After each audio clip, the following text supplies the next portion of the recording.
trees moan. The man walks the paths that he calls his own home. He doesn't fear shadows or the chill in the air. While others stay hidden, he's already there. His name is Boom Boom, and he's known through the state, from the Detroit lights to the cold northern gate. A legend of Michigan, bold and so wild, with the heart of a hunter and the soul of a child. He's the madman of Michigan, tracking the dark, leaving his footprint and leaving his mark.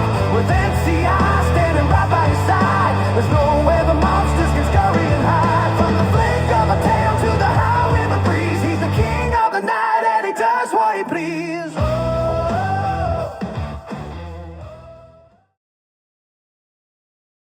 Hi, I'm Laurel Petalico, and welcome to the West Virginia Bigfoot Museum and gift shop. Look at the size of these.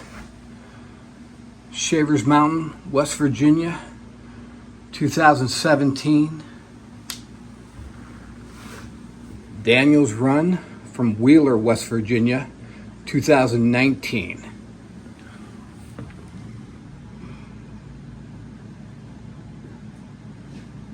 Got a hair sample down there. This is Les Odell and his research that he's done in the interviews all over West Virginia. And so each page is a different interview with a different person from all over the state, and that all correlates with these buttons up here. We've had a lot more sightings than just these buttons, but these are from his research in this book, which I finally twisted his arm and talked him into printing it. So this is The Old Man of the Mountain, which are just interviews. Each page is like a different interview of people in West Virginia and their encounters. Oh, spectacular. This man just gave me one of his. Like people will just come in and just tell me what their encounters are. It's pretty amazing. Awesome. Thank you so much. Yeah. But yeah, and all these are original casts. Now he did this is a human footprint down here. Okay. So, because he just wanted people to see, when it's done the same way, what that looks like. But this is a size 13 human footprint.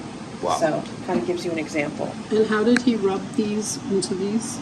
You just take a piece of paper and you take a crayon and just kind of go over it, just like you would like on a gravestone, when you're trying to, the old gravestones, how people take copies. You just put a piece of paper and a crayon. It doesn't really work with a pencil. I tried it with this one with a pencil, and it doesn't work well. It needs to be kind of a crayon or a piece of chalk. That will pick up all of those lines. So this one, they did one, but then he gave it to his best friend and didn't bring it in. I'm like, dude, I need it for my wall. But yeah, so this is literally 1 month old. And then our other one that's really new is back over here. So these are the collections of Daniel Smith. He's a mountain man that lives towards the northern area of the state. He got to see her. She was a big female. This is her hair. What size are those? I have no idea. Huge. Okay. Those are huge. Huge. And this one was from 2019. This one's from 2017.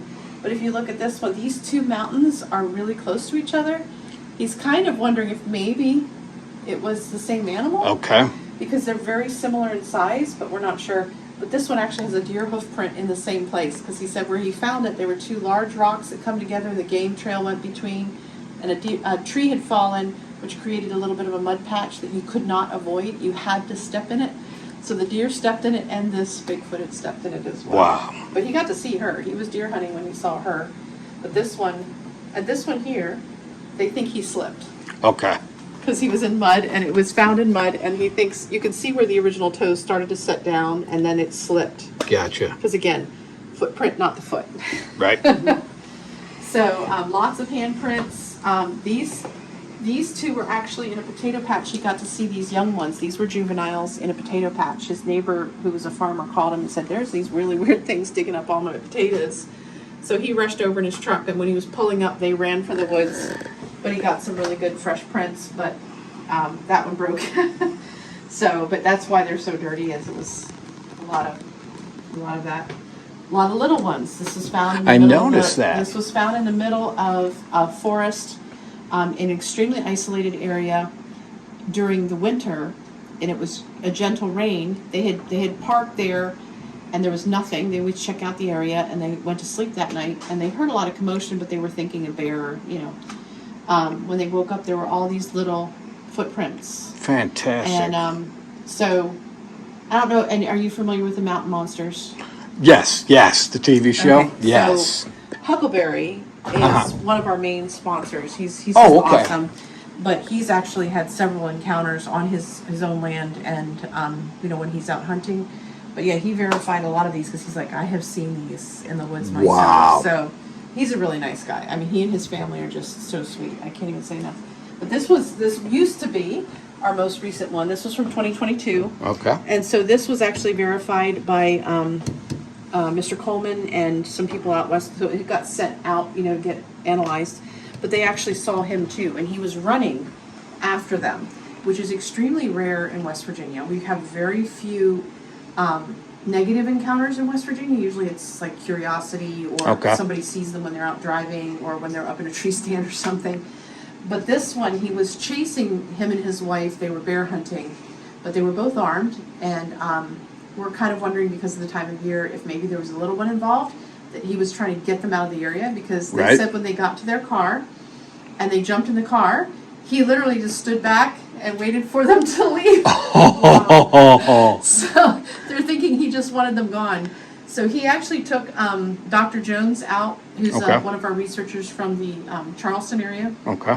and not one of our researchers, but I guess a West Virginia. West Virginia. researcher, yeah, went out to actually look at the site and to help him cast because he knew that he'd run through mud and it had been chasing him through mud, so he knew there was a cast that could be done. Awesome. And so he went back, but when they went back, there were still fresh footprints. So it was still in the area a week later. Wow. So they're pretty sure there must have been a little one Cool. that it was trying to keep them away from. Wow, So, fantastic. I but mean, anyway, so yeah, so that's why it's really long and thin because it was actually running. And there's you could see where it slid a little bit and it was oh yeah, good. for sure. So yeah, that one's a really interesting. That one's not by Daniel Smith. That's by James Crowder, but Okay. we really appreciated him sharing that with us.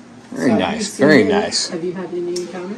No, not sure I want to. They're very large and very wild, and I'm like, yeah, I'm fine with just hearing everybody's stories. My son, he's a little bit more interested than I am, but I'm not a woods person. I probably would make too much noise. They'd probably be gone by the time I got there. But a lot of sightings in this area. I mean, and a lot of the old timers in this area. One of their comments, well, one of the guys that got this all started, he was my wood carver. Okay. He Nice. does great work. Oh yeah. He had brought the one that's around the corner. I'll show you this one. He brought this into the store because we just had the store done, and we sell handcrafted items. And he brought this guy in, and I said, "Oh, you brought me Bigfoot," and he goes, "No." He goes, "That's not Bigfoot." He goes, "Bigfoot's make believe." And I said, "Well, what's this?" And he goes, "Oh, well, this is the old man of the mountain. We have a lot of those around here." And I said, Wow. "Well, what's the difference?" And he goes, "Bigfoot's mean and nasty and make believe." And he goes, in his words, the old men of the mountain can't eat them and they don't bother nobody, so we don't pay them no mind. Awesome. And I said, "Well, isn't that unusual?" And he goes, "It's just a big animal." He goes, "It doesn't bother anybody." He goes, "They come out at night a lot." He goes, "It's a night animal." Wow. And people were walking into my store going, "Oh, the old man of the mountain. I saw him when I was out fishing the other day," or "Oh, I saw him when we were boating," or "Oh, I saw him. He was looking in my window when I was vacuuming." Just this, but it was like, "Oh, I saw a bear," or "Oh, I saw a deer in my backyard." They weren't Yep. concerned. No big deal. So when we wanted to open the museum, we had to do a lot of asking. Is this going to bother you guys if we open a museum? And they were like, "Well, why would anybody be interested? It's just an animal." See? So to them, I mean, they've just been living together. I mean, one of my consigners, they trade with them every year. Wow. They said that they'll Fantastic. stand upwind of their cabin and let their scent go into the cabin, and as soon as they smell their scent, they get this special basket out that they've been using for 3 generations. They put it out on the porch with carrots in it. They said carrots are their favorite. And they put it in, and the next morning there's always a small animal left as a thank you, whether it's like a squirrel or a rabbit that's usually left. Dead or alive? Oh, it's dead. Yeah, it's just a gift. They're being gifted Yep. back, and they stop in. They just know that they can stop in there for a snack, and they just stop Fantastic. in, but they always say thank you. So it's obviously a very intelligent animal. So What does their scent smell like? Did they a lot say? of people in this area categorize it as really, really, really, really bad teenage boy gym socks. They said it's definitely not bear. Oh, you Okay. found one? Oh, thank you. It's laying on the counter. No problem. Thank you much. But yeah, they said it's definitely not bear, definitely not skunk. It's a very distinctive, its Okay. own, but really, really bad Or some body odor. sulfur maybe. Yeah. Well, and I mean, you know, you're wandering around the woods with a big fur coat on. Yeah, I can see why you'd stink a little bit. Yeah, for sure. A lot of sightings around our lake, a whole lot of Okay. sightings around the lake. But again, nothing aggressive. That was the only one that we really, but we're thinking because they both had guns and there might have been a little one. There is a lot of false charges that happen, like when Okay. they're trying to get you out of their area. Okay. But this particular branch of that animal kingdom does not seem to be aggressive in West Virginia. So that's nice. Awesome. We like that guy. Yeah. We've heard some real hair-raising stories from other parts of the country, which, yeah, we're really glad Yeah. that they don't live around here. Yeah, we're from Michigan, and you have to be careful in the Upper Peninsula Yes, of I've Michigan. heard some real nasty stories. I had a lady in here that she showed me her head, and she had scars from like he reached through her car window and ripped her head open. Wow. And she still has these massive, just you can see it. It's like this giant hand just took part of her skull off. Oh my goodness, what part of Michigan, do you know? Well, according to their description, I mean, they were telling me names and I don't Sure. recognize the names, but they said it was up near, it was the upper, they Okay, said Upper yeah, Peninsula was one of that's the it. words that they used, but they had bought an old abandoned farm that had been abandoned for 25 years, and we think we know why. But it went into their barn, and they had horses Mhm. that they moved in, and it took one of their horses and twisted its neck and laid it on their porch. It Wow. killed it. I mean, just broke its neck. I mean, it was a quarter horse. Those are big. Laid the whole horse? On their porch. Oh my goodness. So they decided maybe they should move too. Yeah, that's how powerful they are. But it was attacking their car, it would attack their house, it was extremely aggressive. Okay. So, and we're actually setting up, we don't have it ready yet, but we're in the process of setting up the Falk, Arkansas monster, the Boggy Creek. They sent us a lot of their stuff to set up display, so that's gonna be that next room that's all blocked off, we're gonna be working Awesome. on that. So, Right over there, right Yeah. back there. it's gonna be on the wall in the Bigfoot. So we're really excited about it, but that one was also extremely aggressive. But Okay. again, it lives in the swamps, I'd kind of be kind of grouchy too. Like, but around here, yeah. My favorite was this, one of the local businessmen took some time off in the middle of the afternoon to go fishing. Mm-hmm. So he's walking through, and he said it was just a stinking hot day, super hot. And he said he was sitting there, it was 3 o'clock, and it was like really the heat of the day, and he's like, this isn't fun, why am I doing this? So he packed up and he was heading back to his truck, and he heard another fisherman across the way packing up too and walking down that side. But he said it was overgrown and he couldn't see the guy. Mhm. He could just hear him walking on that side. So he was, you know, I mean, around here everybody knows everybody. So he was like, Right. oh, I wonder who's over there fishing, you know. So he was waiting for the clearing to come so he could holler at the guy, you know. And they got to the clearing and the guy looked over at him and he looked at the guy, only he wasn't a guy. He was about 8 foot tall and very Oh, hairy. my. And he said they both looked at each other and they just kind of went, oh, 2 different ways. He's like, I just thought I'd leave him alone. Awesome. But yeah, so we hear a lot of that kind of stuff.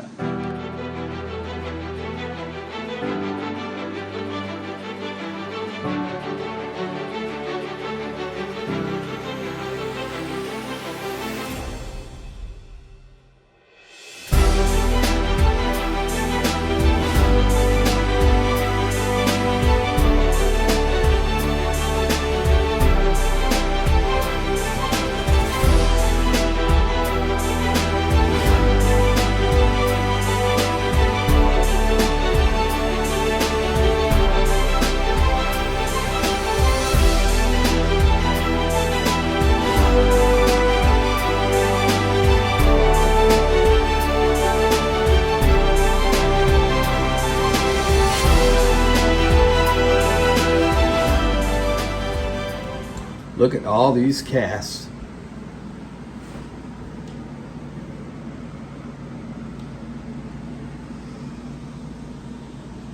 Dr. Jeffrey Meldrum.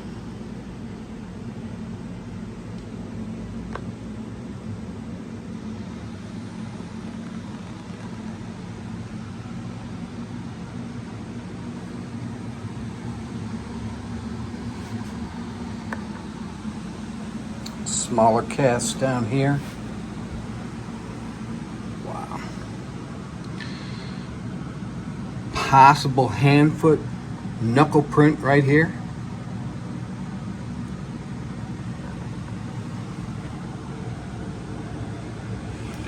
Yep, handprint donated by Kathy Westerman. So this one is very unique because we don't know that it's a Bigfoot, but this was actually found in the Cranberry Glades State Park, and it was in stone. There was 5 footprints in the stone, and we had a guy come in and tell us that he found them when he was out hiking, and he had the sense to get a GPS location. So we actually sent Les Odell out, and he was able to cast one of them. But the problem is we really don't know because it's in stone. And he was like, I can't verify it. But it's still really cool whether it was a giant or whether it was a Bigfoot. Definitely. Totally cool. So cool. So we've got that there too, just for fun. Awesome. And that one's from Kentucky. Whoa, Called that that's the Kentucky Goliath. that is huge. It is huge. He was found in a swamp area, but he really sank in. So how big he was, I have no idea, but he was a really, really big one. Well, we've got that measuring stick next to it, Yeah, that helps. so that tells you something. It's like, what, 16? Yeah, we're 20, No. 20 inches, Sorry, I got it the 16. wrong way. Here we go. No, where is it at? There we go. Yeah, I'm looking at looking it 20 the to wrong way, 22 inches. Yeah, isn't that crazy? Wow. He's a really big boy and really heavy, very heavy. Thank you for coming to the West Virginia Bigfoot Museum. Come on out anytime and see us. It's free for entrance, and thank you for coming.